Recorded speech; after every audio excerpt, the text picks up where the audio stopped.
Before we get started with the little review here, I just want to remind people that at 500 subscribers, I am giving away a PC. You will see the little card pop up in the top right hand corner of your screen, and that is a link to the benchmarking and the review of that PC that will be given away. Alright, now to get into the review proper, I'm going to go ahead and start going over your prices here. It's a Ryzen 7 5700X paired with a RX 7700 XT.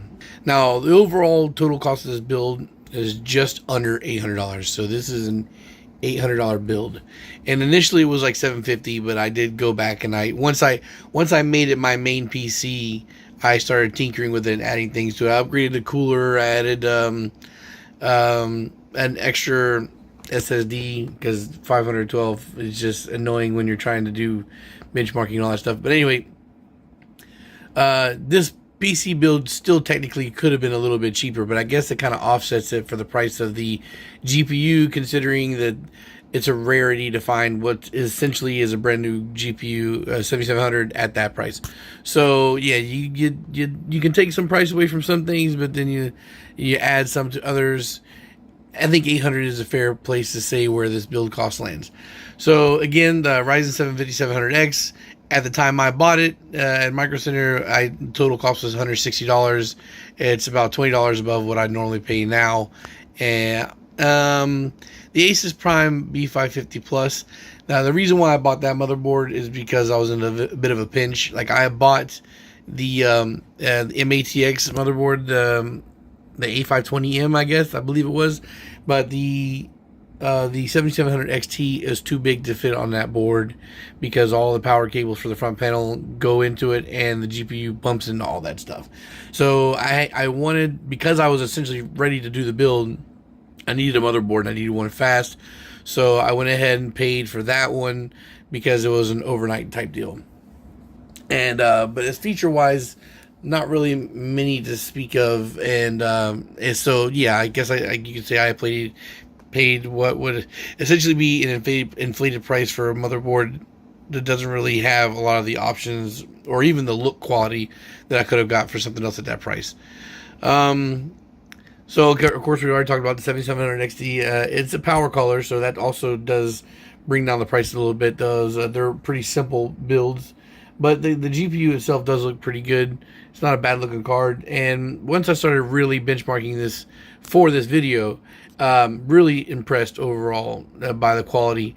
Because mainly the only game I've really been playing recently is Black Myth: Wukong, and I haven't really been playing a lot, which is a big part of the reason why it took me so long to start benchmarking this computer, because I had something specifically that I wanted to do to finish before I started doing that, and I finally got it done the other day. Okay, so the CPU cooler I upgraded to was like on sale. It was like $17, so with taxes and whatnot, $19 and change. The CPU cooler is it's an air cooler. Obviously, if you've seen the start of the video, it looks really good and it's really effective. And it's also the biggest one I've bought at that price. So they were on sale. Like, I did a review for them the other day. They were on sale. They were all the way down to like $14 to $15. 14 and change for the white one, 15 and change for the black. I actually bought an extra one of each color to have on the side. Really like them. Definitely will be buying more of those. Like, because I normally buy the AliExpress radiator style cooling CPU coolers, and they are effective. They work fine. They're a lot smaller. They're a lot cheaper. So, you know, sometimes I've had to deal with bending brackets or whatnot. But this is, you know, like for an extra $5, you know, and to have it as quick as these, like, I don't think I'll ever buy an AliExpress cooler like ever again. As long as these don't skyrocket in price, at least that is. What's down to next? The case itself, a Cooler Master NR600. I saw the case as an open. It wasn't an open box. It was a shelf display at Micro Center, and I saw that price and I couldn't ignore it.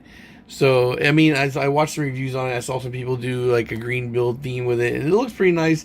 And honestly, I can say that after I put the CPU cooler on there, the upgraded CPU cooler, I love the computer now. Like, I really like it. The only thing I can say about the build overall that I don't really like is the fact that, I mean, I'm sure that in between gaps here in sound, you can hear the hum in the background. So the fans are really loud. The Thermalright fans are pretty loud. Now, if you're gaming or if you're watching videos, you don't hear it. It's not that loud, so it's not noticeable. But when you're sitting with no sound in a room, yeah, they're loud. So down next to the Ares Games PSU. Now I know that would be a power supply that most people will tell you to avoid, not use, but I've been using them for a long time now. Like my son's old build had over a year's worth of gaming time in him. It was fine. His newer builds both have Ares Games PSUs in them, and this one does, obviously. And I've not had any issues with the power supplies, so I've put them in a bunch of the builds I've done. Again, so the case fans, I had to buy 2 sets of them because this is the case come with two fans, but they're non-ARGB, they're non-RGB in general, so no lighting. And there was only 2 of them, and it's a big case, so I just used those two fans as top exhaust fans, and I had to buy 2 sets to get 2 sets of 3 to get 4 fans. And I kind of debated on even whether I would put the cost of both fan packs on this build, because I'm only using one from the second pack. But I went ahead and did that, and I guess the other 2, like one I just used the other day, I had bought a set that I was going to need an extra fan. I remembered I had the extra Thermalright, so I went ahead and used that as the back exhaust, and I used the other ones, the Dark Rock fans, as the front fans, which is where they needed to be at. That's why I bought those particularly for the light theme. So, and then of course there's the ARGB controller and hub that I got. That hub itself is also ARGB. It's a pretty cool hub. You can even put it in some place where you can see it and it wouldn't be a bad thing. It's just except for the cable management. So it goes in the bottom like the rest of all the cables, but still a great hub. And of course, I bought an extra 512 gigabytes SSD, and then the additional 500 is the 500 that I had from my old PC that I transferred over, which is why I didn't add that cost, because when I sell this PC, I will be removing that original that additional 500, because that's my original setup. All right, so I guess to get talking to the games, the review of parts itself kind of lasted longer than I expected, but I guess the last thing I would be saying about the review of parts itself is, this is a pretty solid AM4 build.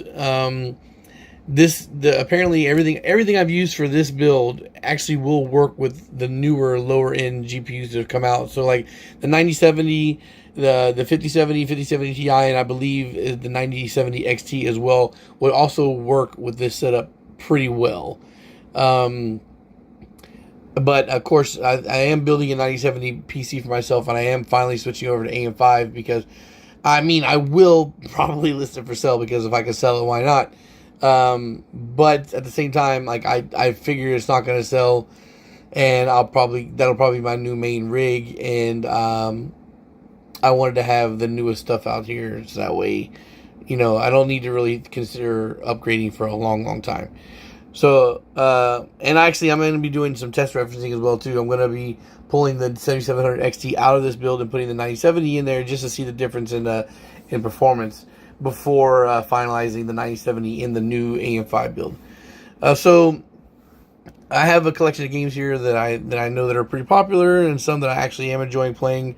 And I guess to start with is Fortnite. Now, Fortnite is one of those games that kind of leans heavily towards NVIDIA. So if you want to see like 400 or 500 FPS, you need an NVIDIA GPU, most likely a 40 series.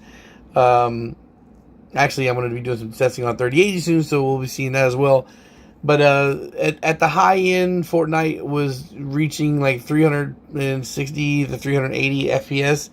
But generally speaking, during combat, it was around the 200 FPS mark, but well enough. That's a 1080p performance mode. Like, FPS is crazy high with Fortnite in general, so it's not a big deal there. I guess to go from Fortnite over to Marvel Rivals. Now, Marvel Rivals, you're seeing only around like 100 FPS, 120, 130 FPS, but it never dropped below 100. And I was kind of weirded out by that at first. I'm like, why is a game that looks like this performing this kind of low? Now, 100 FPS is great, but I was still expecting more because I was putting everything on low settings. But then I realized that the resolution was at 4K still. So it's 100 plus FPS, a 4K low. Because apparently Marvel Rivals sets whatever your resolution is for your screen automatically, and to drop resolution below what your native resolution is, you need to remove FSR and frame generation and all that. So at 1080p low, it was only like 80, 90 FPS.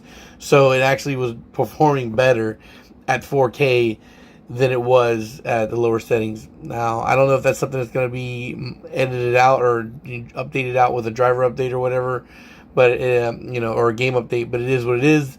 That's performance. It plays great, and the game does look pretty good.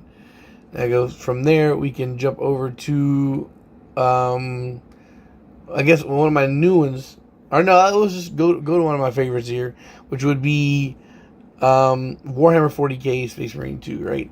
So I love the way that looks. Out of all the games I play, I think that's my favorite looking game because I love that, like that pastel crayon look that for the color scheme. I really enjoy the way that looks, and that game does look best at 4K. Now, you'll see the theme here is across the board is all these games I've benchmarked at 4K.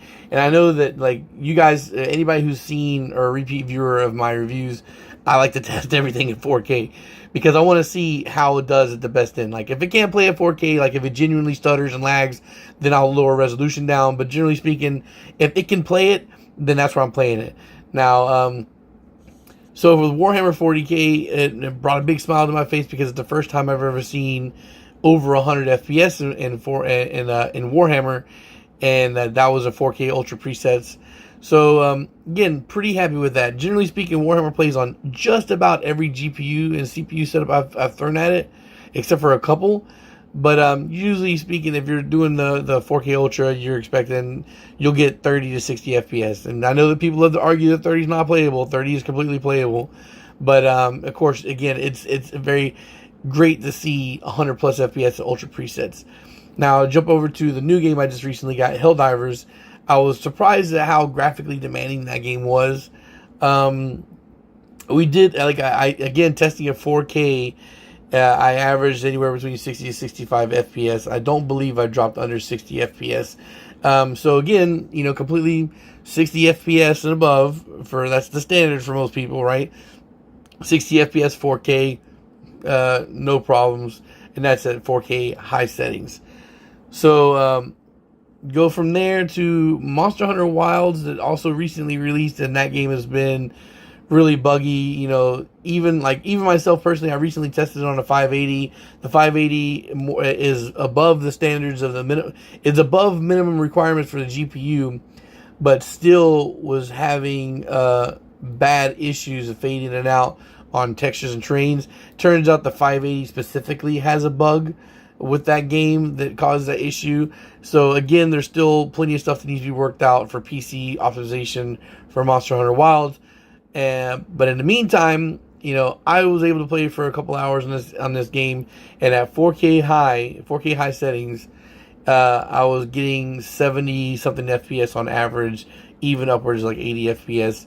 And speaking on FPS averages, I had FPS average off in the settings, and I will be editing that back in the future, so it makes it easier to give an actual solid number instead of saying 60 plus, 70 plus, or whatnot.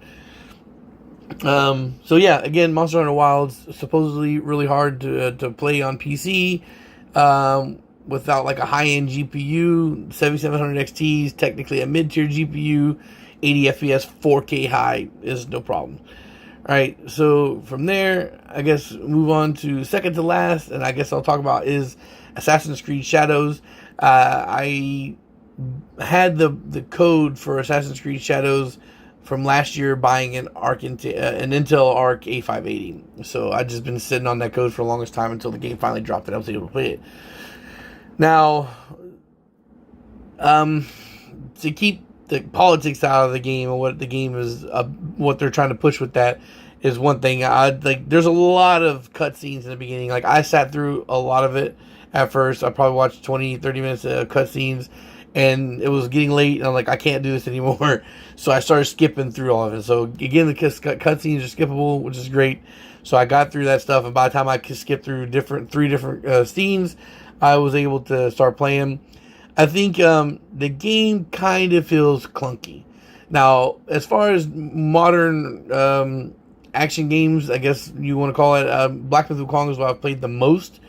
And then, of course, I experienced Monster Hunter the other day. Monster Hunter is a slow, lumbering combat system. It feels probably exasperated by the fact that I played so much Black Myth, which is like lightning fast. I guess you could say that Assassin's Creed kind of falls somewhere in between Black Myth and Monster Hunter. Yeah, it's not a lumbering slow pace like Monster Hunter is, but it's definitely not super fast like Black Myth is. The combat system is, it's fine. Like, I didn't think it was terrible. Like, it's pretty simple-ish to figure out. Definitely simpler than Monster Hunter. So it was, pretty straightforward to figure out. But it just doesn't feel as snappy and fast as I figured it would be. Especially when playing the female character. She's smaller. She's supposed to be a ninja. I figured it would be less cumbersome than the Yasuke character. But it really only felt marginally faster than the combat with Yasuke's character. Now, as far as how the game looks great. Like, I think it looks fine. It just doesn't what was I gonna say? I lost my train of thought there. Anyway, the game looks fine and it plays fine. I didn't play enough of it to get a real hardcore evaluation overall of the game itself, but that's not really what we're talking about here. We're mainly just talking about how it performed. Now, there isn't like multiple presets, as in there's not a definitive high, low, medium as far as presets go for the game. It's just your resolution, and then like where you're gonna set your super resolutions, your distance management and all that stuff for. So I kind of I put it at 4K, and then wherever the presets fell from there, that is where I left them at. And I averaged over 60 FPS the whole time I was playing, 60 to 65 FPS. And I think it did drop into the 50s sometimes, but never a low drop. Mid to high 50s on at the worst. So again, completely playable in 4K with this GPU. Never had any kind of issues, no lag or stutter. So it's pretty great. So the last thing to get to would be my favorite, I guess, my love-hate relationship with this game of Black Myth: Wukong. So I was playing the Tiger Vanguard at 4K for the longest, but then, paranoia and me trying to just get through the guy and making sure I have no chance of any lag or drop or any kind of stutter, I put it at 1440p high. So 1440p high settings is where you're seeing the boss fight happen. And then you also have to keep in mind that during boss encounters, depending on what boss you're fighting in this game, you will see like a 15 to 20 FPS drop once you transition into the boss fight. That's when it becomes the most demanding in this game. And I still think that during this fight, I averaged like 70 plus FPS at, again, 1440p high. Now, just running through and running a benchmark for 4K high, the average FPS across the for the benchmark was 72. So again, you can play 4K in on Black Myth: Wukong as well, right around the same as you're going to do for the 1440p. So again, this is why I say, with these cards, people like to argue that these cards are not meant for that or whatever. You can't call this a 4K card. You can't call that a 1440p card. Well, if you put it in those settings and it plays fine, then it is what it is for me. And there is noticeable, because like for Helldivers specifically, I did jump between like 1440p and 4K and just look at the environment, look at the armor up close while I was on the ship. And there's definitely a huge difference in the way the game looks between playing at 4K and playing at 1440p. So I want to play it in the way the game looks the best. And if I don't feel a difference in how the game's playing, and you can see in the lag, you can see stutter. You'll definitely experience that. You're not going to misunderstand what it is when you're running into it. And if I don't run into those issues, then I'm going to play there. And in this case, with this card, you can't even argue that it's not not doable, because like there's a lot of older cards I've played 4K, I've played at 30 FPS, and people say you can't do that. It's a bad gaming experience, despite the fact that it wasn't. But now you can't even argue that for this situation, because these all were playing at 60 FPS plus. in 4K. So this gaming rig was great. $800 is probably a little bit on the expensive side, but I mean, again, I could have nitpicked and lowered the price here or there.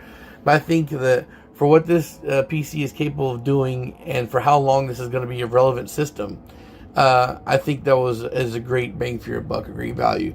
Unfortunately, it just does seem like the RX 7700 XT is not easy to find right now. So it is what it is there. But anyway, guys, that's all I have to say. I guess I'm going to wrap this up. This video ran a lot longer than I expected to.